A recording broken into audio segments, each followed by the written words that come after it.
Welcome, low ego action heroes. This is Debbie Levitt from deltacx.com. We're a full service CX and UX consultancy. We do projects, training, and consulting. And welcome to, I think it's July 5th, 2022. This is our Tuesday office hours Ask Me Anything, where I take your questions for an hour. I've got 2 questions already, so those will be first. If you would like to ask a question, you can follow the link from deltacx.com/links. And of course, before we get started, thank you as always to the low ego action heroes who are donating to the YouTube channel financially. It is totally optional, but always appreciated. They're giving between $3 and $10 US dollars per month. And mostly from that, they get my gratitude and some fun emoji. So thanks to everybody keeping me in streaming software and chocolate chips. Did I have any chocolate chips today? Yes, I did. Okay. But I'm still working on losing weight. I'm down 1 kilo so far, so I'm going to do it. Okay, let's take a look at the questions that have come in, and let's start with those. So the first question that came in says, "Hi, Debbie. Is it possible to do a remote contextual inquiry when users are not allowed to share or show their screens due to disclosure restrictions? What other generative methods are options in this situation?" So unless I'm having a bit of an off day, my definition of contextual inquiry is usually that it is an observational study. If you cannot observe people doing their task in person, online, things like that, it's probably not contextual inquiry, and it's probably not an observational study anymore since we're not watching. It's probably an in-depth interview. Now, my first question is, because of disclosure, is it that you can't see the information? Is it that it can't be recorded? Is it that you can record it, but then you'd have to work a lot to mosaic or redact parts of the video?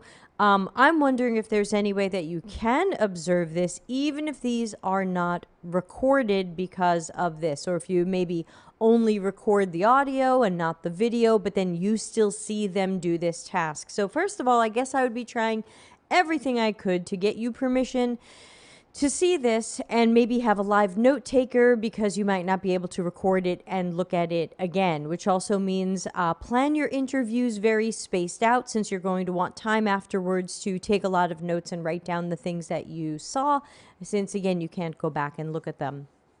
What other generative methods are options in this situation? Certainly, you can do in-depth interviews where you're just going to ask people a lot of questions about their tasks and their steps. Maybe there's a way for them to walk through this on their computer without sharing their screen, and they have to describe to you what they're doing. I've never done that. I don't know if it's great, but maybe if they're at least walking through the task, then they're less likely to forget about telling you about a step. So maybe that's an option. I would get creative. You know, what can we do here? Let's see, what else? In-depth interviews, asking them to walk through it but not sharing. Another technique I've seen lately, and I don't know the name of this, so I apologize, but I was a participant in a research study where they were asking me about a process I did, but because it's a process that happens over weeks or months, they didn't really want to run a diary study that long, and they didn't want to, I couldn't share my screen. It's something I do over a long period of time. So they had me talk through my process, and as I did that, the researcher was in a Miro board, kind of drawing my process with sticky notes, like you do this, then you do this, then you do this, and making some little notes around them, almost like kind of like a live task analysis. And then she shared her screen and showed it to me and said, okay, now let's walk through this. You know, is anything missing? Did I capture everything correctly? And that's when I could look at it and be like, oh no, you know what? There's this other thing that I do. You know, so again, it's only as good as what people remember and tell you. And so it is what it is. But I think you have some options, but obviously, in general, none of them are as good as the being able to do that observational research. So I would say in-depth interviews are an option. I don't know if the diary study might make sense. I'm not a big fan of those because people so often forget steps and to tell you things. I don't know. I hope this helps. If you're in our Slack community, maybe send me a private note. Let me know how it's going or what you decided on. If you're not in our Slack community, you can join it for free. I think we're coming up on 2,000 people, though we usually have about 150 active at any given time. People kind of come and go as they need the community. It's deltacx.com/links, and there you'll find, I have to update the link. No, the link should work. The link to joining the Slack community. Thanks to a new member, I updated the link today, and if it's been broken for you the last days or whatever, it should work now. Thanks to new member Abraham. And again, if you have any questions, I'm watching the chat room. You can send your question. Are we getting... Oh, yeah, good. We are getting some anonymous questions. So let me put up the second question, and then we'll go look for the anonymous questions that look like they're coming in. Okay, this is a long one, but we don't mind stories and long questions here. So let's put this one up and I will try to read it. It's going to be small. All right, here we go. I will read that. I know that's small. It says, "Hi, Debbie. I'm a UX researcher. Recently started in a new company. Every time I start working in a new company, for a few months, it feels like people don't know what to do with me. They hired me because they need a researcher, but now they don't know what kind of work to give me. I noticed that these kinds of things don't happen very often in other professions. For example, new incoming salespeople learn about the company and product for a week or two, and then they get their hands dirty and start working, contributing. Same with designers, developers, or recruiters. When it comes to researchers, same thing happened to me in every single company I joined. I know I'm good at research, but it makes me question my competence and it affects my self-esteem. I don't want to leave the company every single time it happens because it happens way too often. I want to work, contribute, have something tangible like other people, but I always feel like I have less work than others. How to deal with it?" Okay, first of all, this absolutely blows my mind. I so rarely hear about a researcher who's like, "Gee, I don't have much to do. Nobody has any work for me." I usually hear about people who have so much more work than researchers. And we actually got a similar question probably a month or so ago. And ultimately, I'll give you the same answer I gave that person, which was, what are you proactively doing to find work? Hey, I guess that's I-10 under a fake name.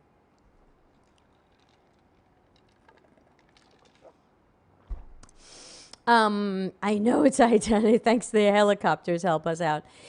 So person who asked the question, that the long one up on the screen here, if this is happening to you at every company, sure, it could be all of the companies, but it may or may not be you. And I'm not saying there's something wrong with you. I'm not trying to hurt your confidence. I want your confidence to go up.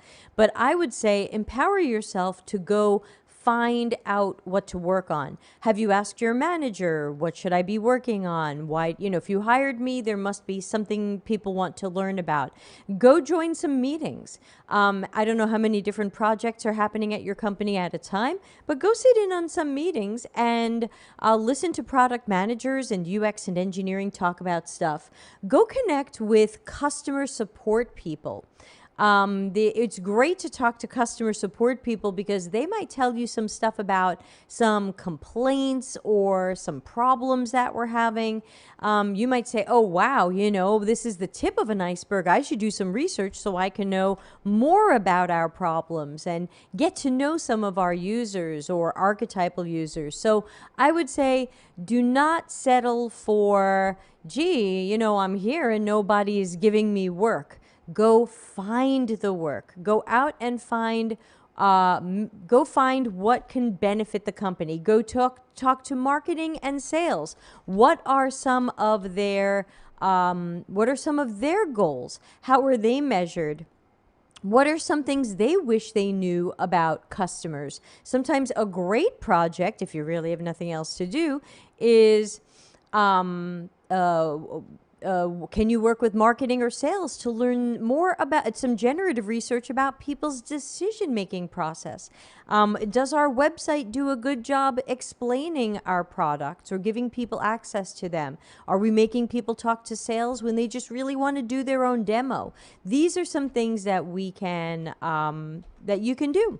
So I would say definitely, I don't know if you're waiting for other people to give you work. I don't know what you've done or you haven't done, so I don't want to sound like I'm accusing you, but definitely there's always work for a researcher. And if you get there and people aren't throwing work at you, I would say try some of these other things to dig up some potential projects and take that initiative and get some stuff done. So Nulsi is asking, what do researchers actually do? I'm actually going to be giving a talk on that at the end of the month. Yes, what do researchers actually do? And I wouldn't say that no one says what they actually do. So Nulsi, I'm just going to warn you to in the UX world, try not to use what we call universals. All, none, everybody, nobody. It's usually not true, and it can make what you're saying sound a little inflammatory.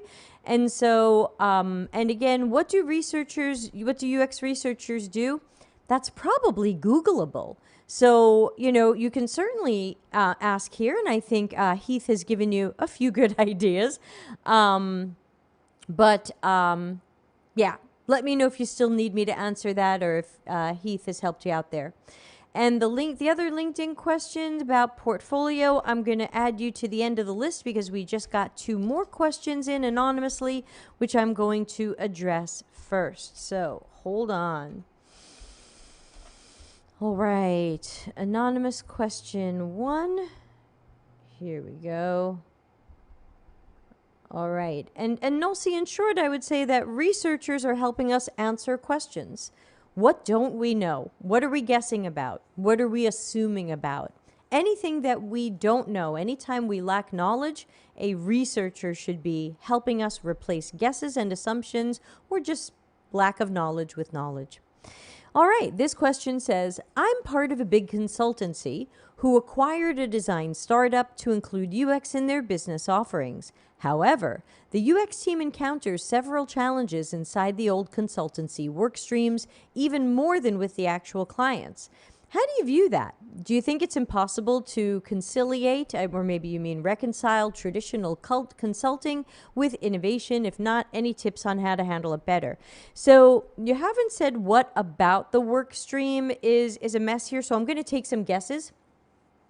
Typically, the salesperson or the relationship manager does a really bad job estimating projects and selling projects. So you have to talk to these people about how you can be involved when they are scoping or proposing or presenting projects. That's thing 1, because if you don't fix that, then later on when the company gets the project, you're going to be in hell when someone decided you need -1 days for an entire research project. So you or your managers need to work with whatever teams tend to scope or estimate or propose projects to the clients so that UX work can be properly scoped and estimated. Now, when you're saying innovation, that makes me think this might be a consultancy that doesn't care about good, deep, user-centered design done properly, which is this, and maybe just wants to do design sprints or workshops or things that we skimp on. So I don't know if you can still convince them of design sprints version 3, where you're doing weeks of research ahead of time. So ultimately, without knowing which work streams are the problem, because you're saying there's several challenges in the work streams, what do I do? I got to know what the challenges are. And since I'm not totally sure, it's hard for me to answer this. So that is, I'm just checking if I'm missing any questions. That's where it's hard for me to answer the question. But I would say one thing that I think you can consider is Get involved in scopes, SOWs, proposals, estimates, RFP responses, anything that the agency is doing that has to do with estimating time and estimating projects. Because again, when you get that project, it's going to be a mess. If you want to send in a follow-up question and maybe tell me what types of challenges there are, I can try to circle back to this question and re-answer it. So for now, let me go to the next question.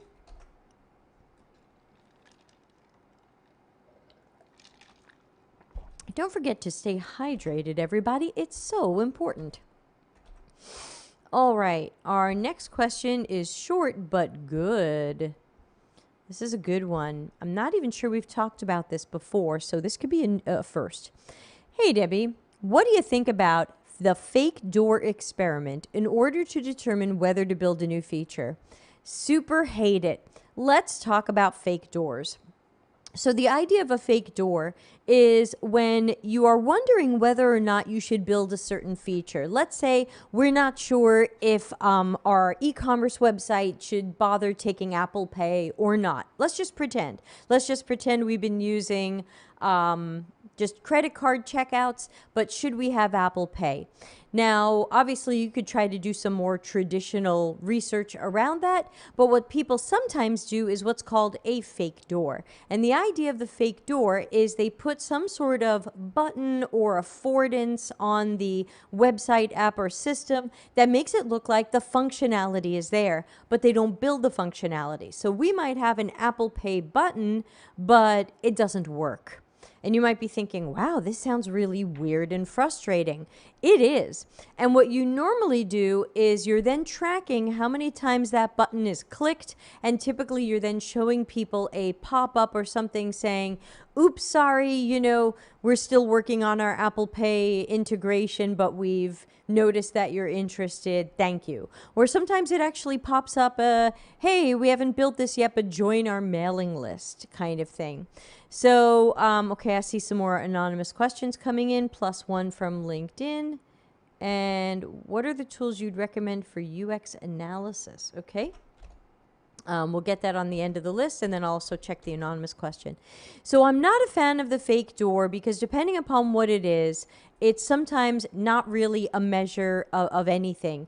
Sure, if a bunch of people click Apple Pay in a checkout, they probably wanted to pay with Apple Pay, and now they couldn't.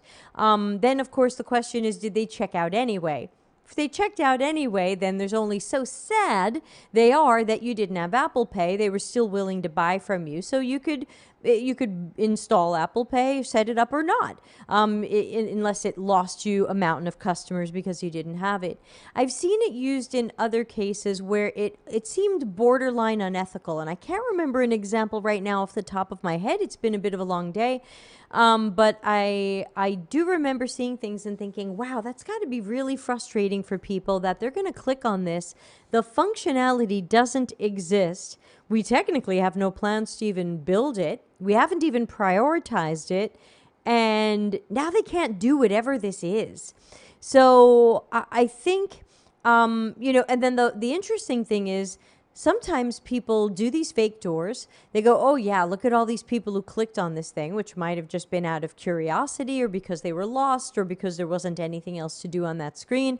And then we tell ourselves, oh yeah, look at all the people who clicked on this. People must really want it. And then we build it and we find it's not being utilized. So I would still say it's best for us to be looking at things with user-centered design and good generative or exploratory or discovery research to try to figure out where are the pain points, unmet needs, and opportunities, rather than showing people a fake, not built feature and see if they click on it and decide that clicks means need or desire, because maybe it doesn't. Janice says, ooh, fake doors sound like a terrible idea. Another shortcut to gathering data with so many issues. Is there anything positive about it? I think the only thing positive about a fake door, or usually what's positive, is that it's relatively fast and easy to run. How long would it take an engineering team to put an Apple Pay button on a website and connect it to a pop-up that says, oops, this is not ready yet, but here, join our mailing list or something else? So that's obviously much easier to build and set up tracking around than building workflows and features and larger things. So usually people like fake doors because they think it's going to tell them something definite in a relatively short amount of time. But I think sometimes it could be definite, like people who click on Apple Pay, because I don't use Apple Pay, so I wouldn't click on it just for fun. So chances are those people wanted to use Apple Pay. But then there's other times I've seen it, and I'm sorry I'm not thinking of a good example right now, where I was like, oh, I'm not sure that's going to tell us anything. So, yeah. All right, let me find some of the anonymous questions coming in. We've got 2 that came in. We have a whole bunch of questions coming in. So I will do my best to answer everything I can in the next 40 minutes, and then we're going to have to wind up at normal time today. So let me get these on the list. Okay, give me a second. It's a one-woman show, and I have a lot of copying and pasting to do. Hold on. And the other one, 2 of them came in. Following up with okay, here's our follow-up question from the person who said, hey, we're not integrated well. So I'm going to jump on that answer next, just so that we can try to follow up with that person. So let's take a look at what they're saying and wrap up that question before we move on to some of the new questions that are coming in. Okay, the follow-up to the earlier question, I didn't copy paste the H. Hey, following up with a traditional versus innovation consultancy question. The work stream that is more difficult is business consulting. There's resistance to an agile approach. They don't understand UX, don't have a culture of learning. They try to force definitions of design that don't come from study or experience. They basically look at UX methods and see similarities with marketing, content management, or business research and don't consider the differences. As if they tried to redefine UX by force, not by co-creation. Hope that makes sense. It does make sense. Yeah, thank you for sharing that. That definitely helps, and that means my answer was not really on target. Sorry about that. So I would say my first answer to this question is I don't think you're staying there. Because ultimately, while I always hope that people can try to make changes at their company and fight for changes and give it a few tries and involve their management and other allies, it sounds like there's too many things here going wrong. And I remember freelancing at an agency many years ago, 2015, 2016. And the agency had just bought out a much smaller agency that was more specialized UX. And they had not been treating the UX people very well. They didn't totally get what they were doing. I got brought in on a project. I liked the people I were working with, but they were all kind of grumpy. Jennifer says, I like by co-creation, not by force. And what ended up happening was in the middle of my project, most of the people who had come over in that merger or acquisition quit. Managers, workers, executives, like a bunch of people were just so fed up with how they were being treated, they just left. And I think that's the kind of thing that could happen here. If they bought a design or UX agency and don't understand UX and aren't really asking, and they're just saying, no, it's just like marketing, or, hey, here's what we think UX is, so please do this. We think UX is just this. I don't think you're staying there that long, and I don't think other people will either, because I support you trying to make change there, but that's a huge list. That's over here now. This is a huge list. This is a huge list of problems. This isn't like the one that I thought before where it's like, oh, they're not including us in estimating. Okay, get them to include you in estimating. This is a much bigger problem. They don't want to be agile. They don't understand UX. They don't have a culture of learning, which means they're not open to ideas. They're not willing to change. Or that's what I hear. They force definitions of design that aren't real. They look at UX methods and think marketing. So again, I think you could try to make change, but I think there's too many things here that are broken. And I think unless there is a real organized effort in the company where somebody is going, okay, wow, we're probably not doing UX very well. or wow, we just had a flood of people quit and they all said in their exit interview, boop, bop, a beep, like this, we should probably do something. I'm just not sure you're going to be able to change it. So, and I would have to give you like a lot of advice for each one of these points. So, maybe contact me privately, or I think you've taken my Transforming Toward Customer Centricity workshop, so I'd like to hear if anything there seemed to work or didn't seem to work. But again, I know that even with the things I teach in that workshop, if a company is truly resistant to change, we can't change them. It's like trying to get someone you care about to stop smoking. Rarely works. We didn't break it and we can't fix it. So sorry to that person. Okay, let's put question from Kushbu from LinkedIn. And this says, are there, no, this was not Kushbu. This was it came up as a LinkedIn user. Sorry, Kushbu, you're on the list. We're just not there yet. You are after this, and then we've got the anonymous person. Are there UX UI portfolio and case study layouts that are preferred by hiring manager? For example, more visuals than text. Also, how do you write your UX UI resume that'll pass ATS system, or is there a preferred UX UI resume format? Okay, so ultimately, let's answer the second question first. Ultimately, a resume that will be parsed well by an ATS system is a resume that doesn't have side columns, so it's all linear, and a resume that is mostly quite plain. Don't put a lot of visual design into it. And I think there's a couple of websites that have ATS-friendly resume templates. I would say just Google something like ATS resume template.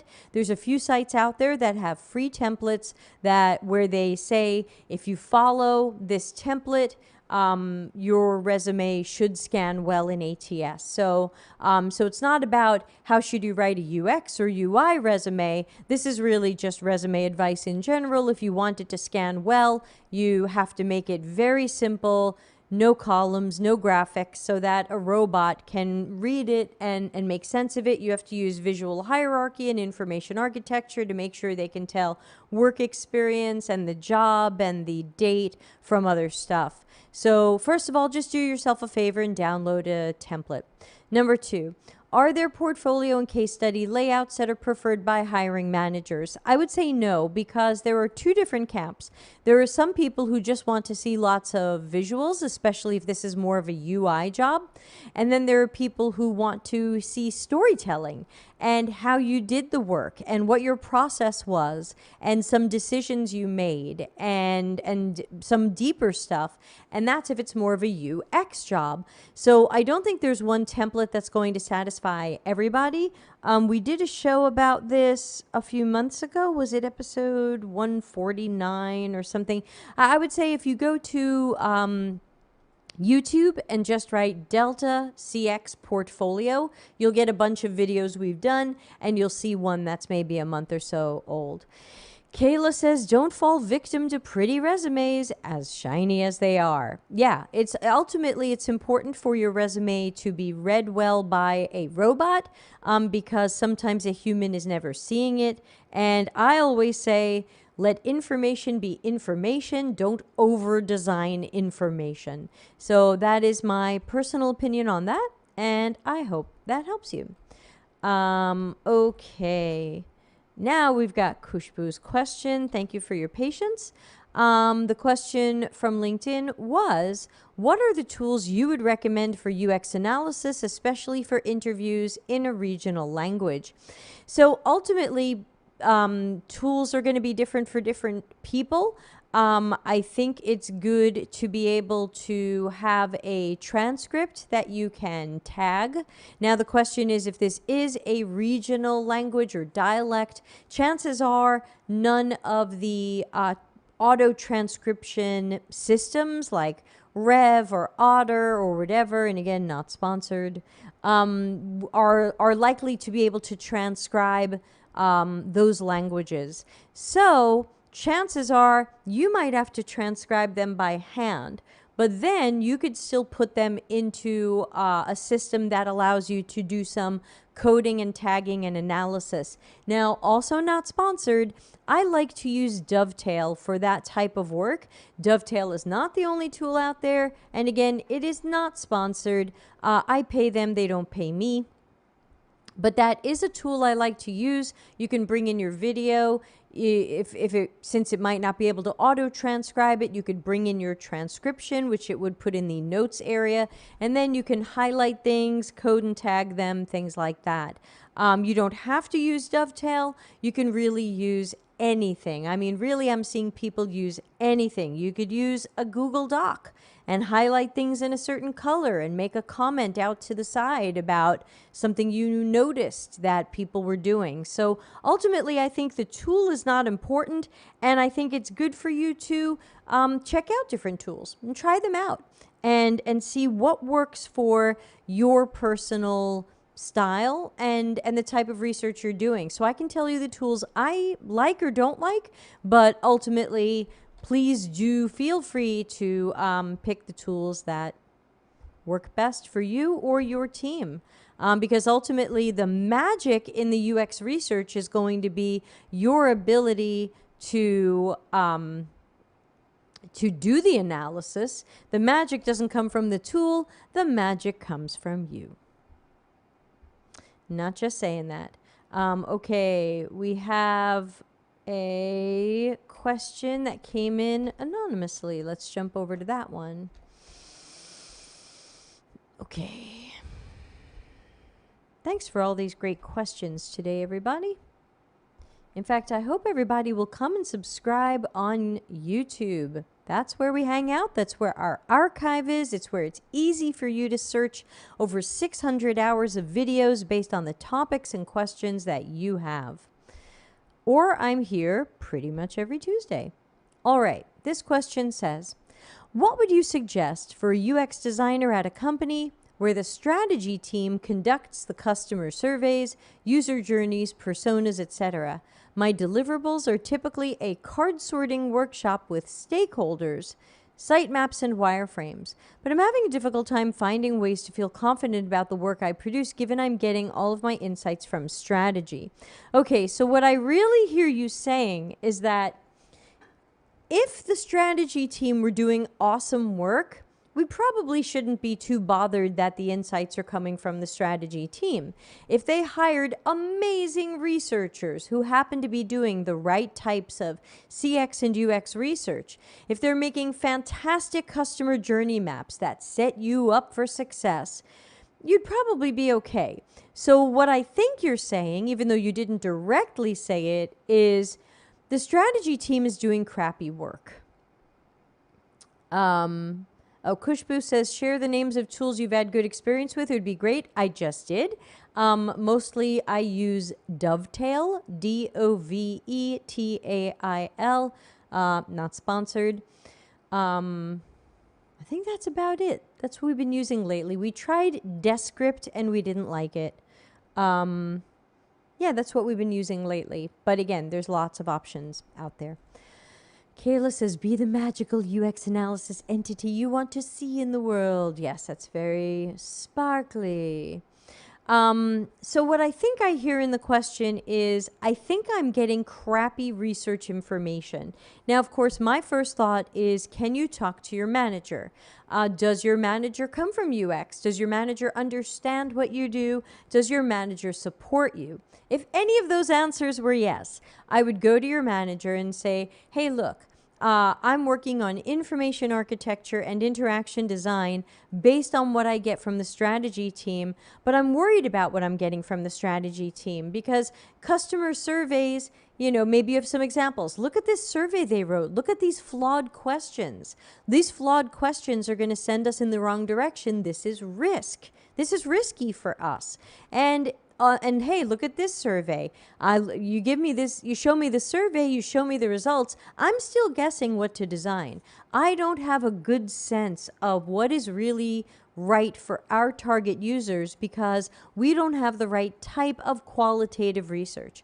We're surveying people. We're stabbing at user journeys and personas based on surveys, or I don't know what else they're basing it on. Are they doing interviews?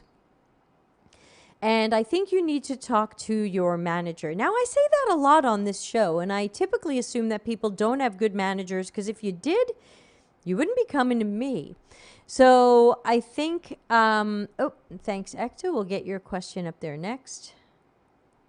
So I think that my first question is, do you have a manager who you can talk to? The second question is there a project manager who you can talk to about project risk? Hey, I would like to talk to you. I have some concerns. You know, I have to do this information architecture work and this interaction design work, and I get my information from the strategy team, but the problem is that it's very quantitative. You know, it says this number of people think this, or this number of people claim they do this. I really can't design just based on knowing 58% of people chose a survey option. We really need to get some qualitative user research in here so that I have real insights. Actionable insights. That's the words you want to use. I need actionable insights. I need to see research data that absolutely helps me understand our target audiences and their tasks, needs, preferences, perspectives, decision making, mental models.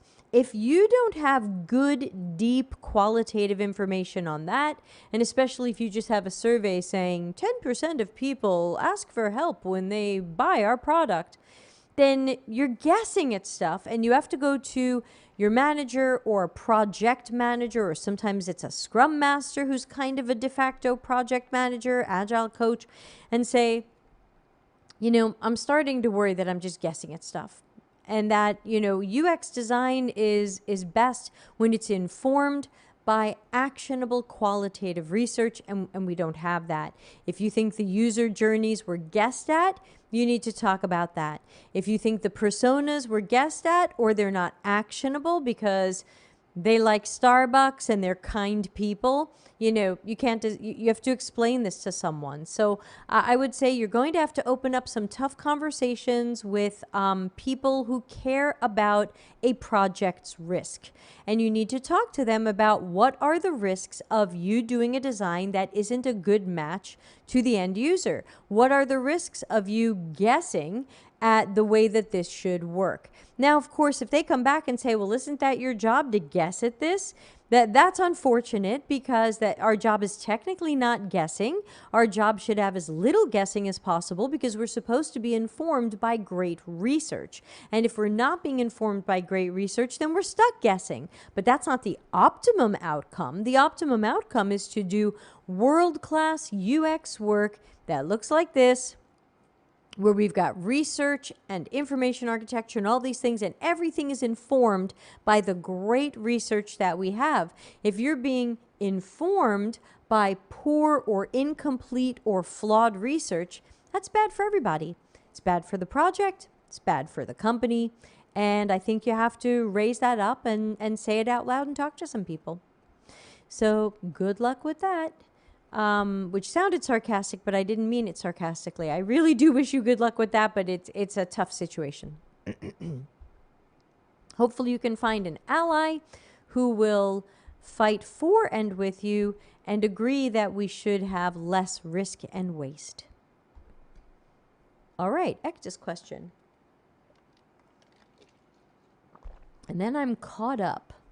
Yay! Okay, Ekta says, is there a situation where you'd recommend preference testing, showing two options of designs and asking the participants which one they prefer? I've never come across a situation where it would be apt.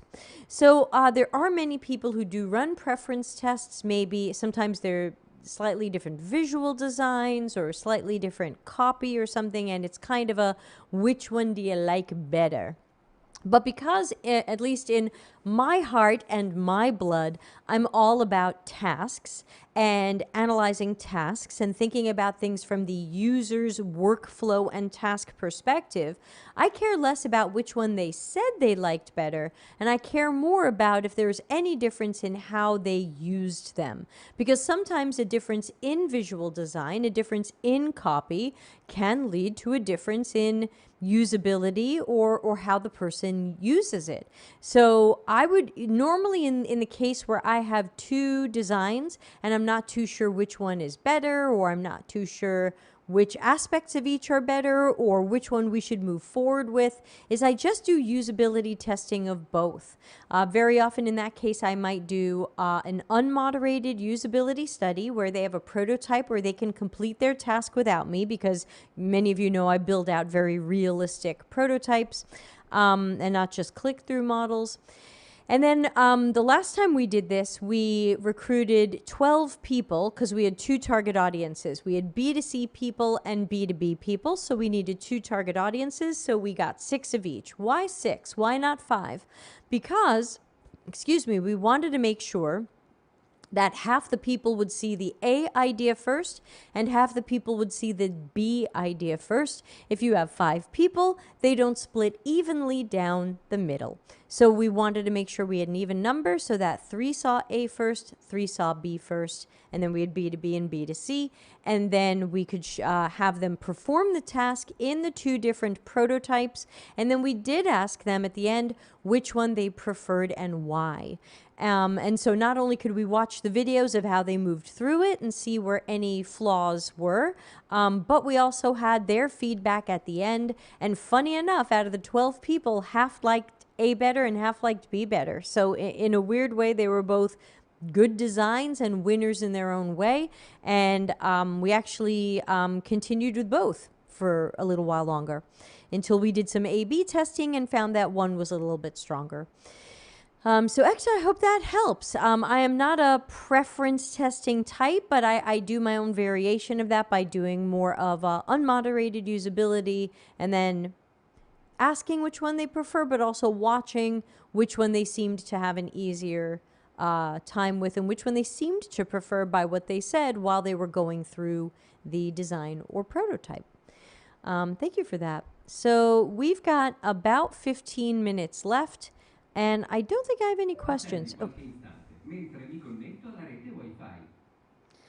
I don't know what I'm saying that is triggering the Google Home, but for some reason it is scaring me multiple times a day and telling me in Italian that it's not connected to the Wi-Fi. Thanks, but no thanks. So I seem to be caught up with questions. I'm going to double check to make sure I haven't missed any. But obviously, if you'd like to ask a question, please do in the live chat, or you can also send it anonymously through the link at deltacx.com/links. And again, another reminder to please subscribe here because I am shadow banned on YouTube. It is hard to find my channel, and I need you to help tell other people that this is a great and informative channel if you're interested in CX or UX, and that I'm here helping people for free multiple times a week. So won't you please find 3 people this week and tell them about the Delta CX YouTube channel. Help us get more subscribers. Thanks. Okay, so any other questions? Otherwise, let me take a look at what shows we have coming up. Though you can always go to deltacx.com/links and click on our Google Calendar and see what's coming up. There's no show tomorrow because I'm doing my Transforming Toward Customer Centricity workshop. If you would like to join, there is still time to sign up, or you can sign up for the one later this month, deltacx.link/ttcc-training. And then Thursday will be our live monthly networking for the Slack community. So you need to be a member of the Slack community to get the link to join in on the call. And of course, Friday will be critical thinking stream. You've been sending in stuff for the last 2 weeks and I've been collecting it. So we will take a look at those things. So that's what's happening the rest of the week here on the show. Khushbu, asked another question. Have you ever tried quant UX research? Yeah, I have run surveys. That's not the only thing hypothetically, but when I think of quant research, I tend to think of surveys as the main way. And ultimately, I don't do that because, again, we talked before about what's actionable. If I tell you, hey, I ran a survey and 58% of people said thing, what can you do about that? And what if you wrote bad questions or bad answers or both? Now we think we have data, but do we have good data? And do we have actionable data? I often see surveys and I look at the responses and I go, I can't design based on that. I don't really know what's going on. So you can certainly work on learning more about quant UX research and other quantitative analysis or statistics and things like that. But I have to say it is not an area of focus for me. It's not my specialty. I just don't believe that we get our best information through surveys. And I also worry that, hey, you know, you can make a survey say just about anything. You can make a survey say, everybody wants to marry an ear of corn. Okay, probably not, but I'm just saying you can write a survey and answer so strangely that you can probably manipulate it in all kinds of ways. And I see people writing bad questions, bad answers, and then manipulating the results. So I am not a big fan of surveys. I do use them for recruiting when they're screener surveys, but I'm not a fan of surveys from the sense of quantitative research.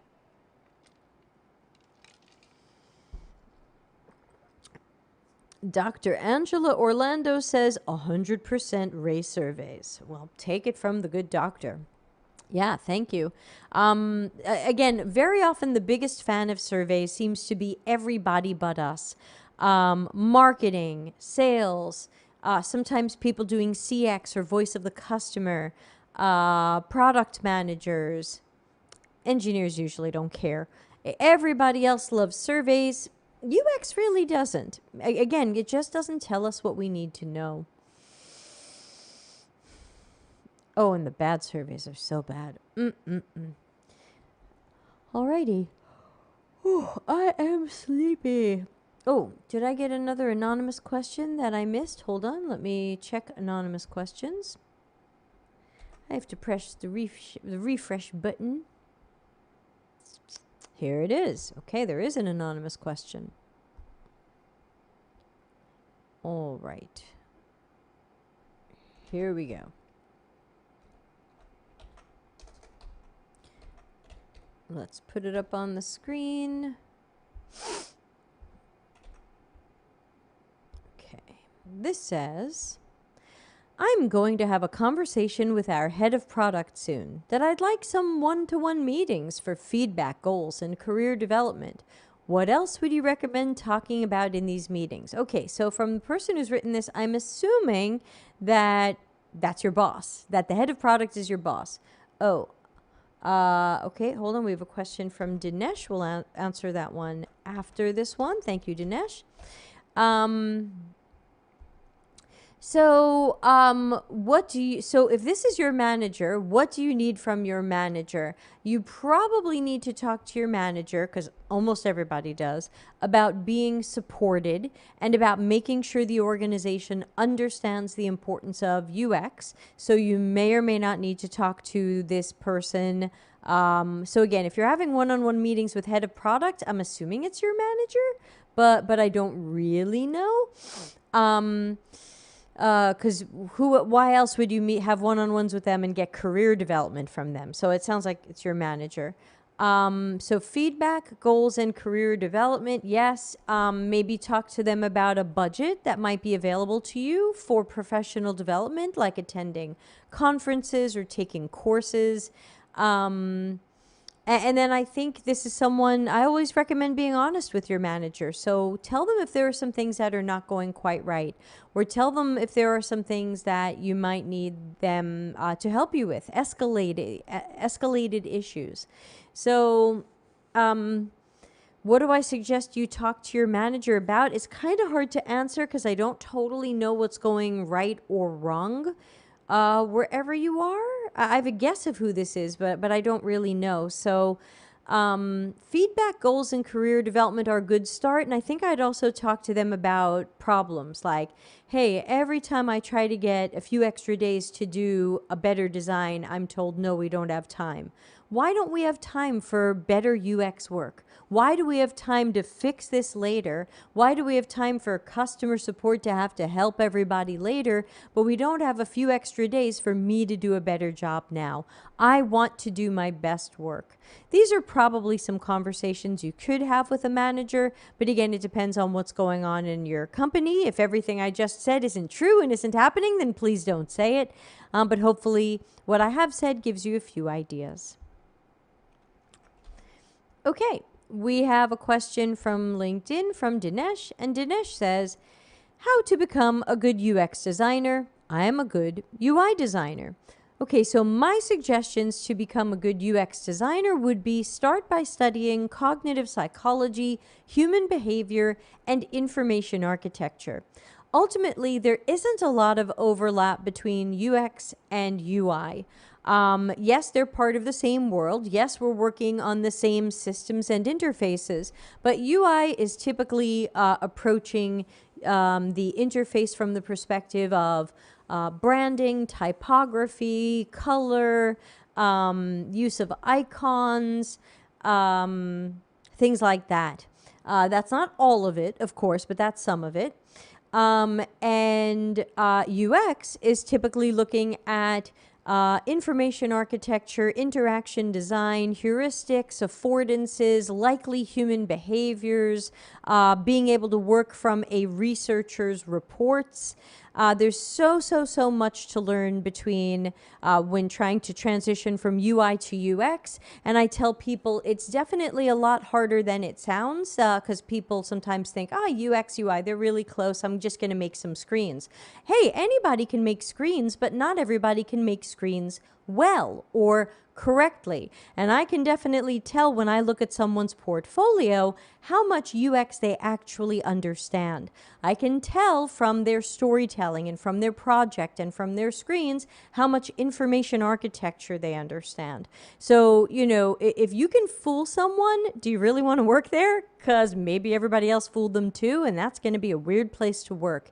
So I think I do recommend that people who want to get into UX, whether you're coming from UI or anything else, study cognitive psychology, human behavior, and information architecture.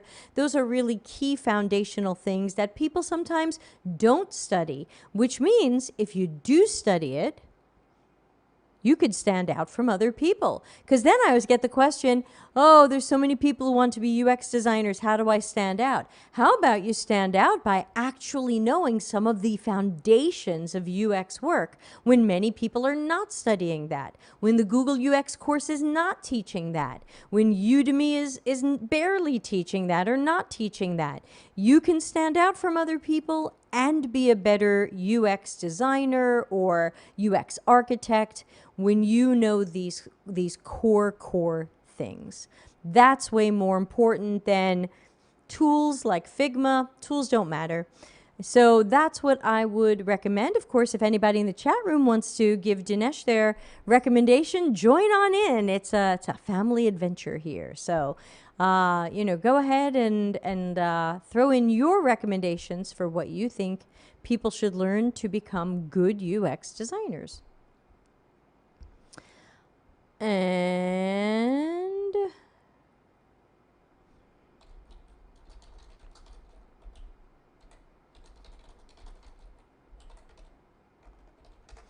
my next call might cancel. Who knows? So any last comments? I don't think we have time for another question, but any last thoughts or comments to wrap up today Anything on anybody's mind? Anything you want to mention before I play us out of here? And I'll then see everybody on Friday for our critical thinking stream. And if you'd like to send in something for me to review on the critical thinking stream, as always, go to deltacx.com/links and just find the critical thinking stream where you can submit something for us to review. And of course, after this stream, please press the like button, leave a comment, tell people about the channel. Everything helps. I am overheated here, even with the fan on and the air conditioning on. Is everybody else overheated?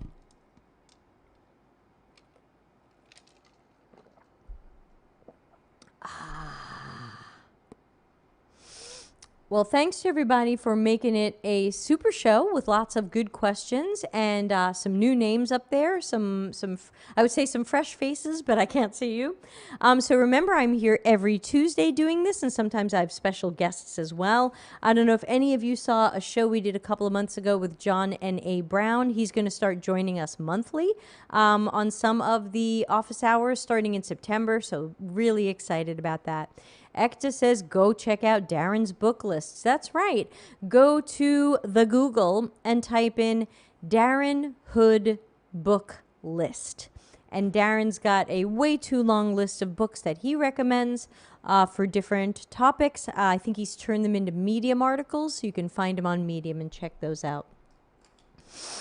Always a good one. Yeah, read Information Architecture for the Web and Beyond, 4th edition. It's a little bit brainy, but it's good to know.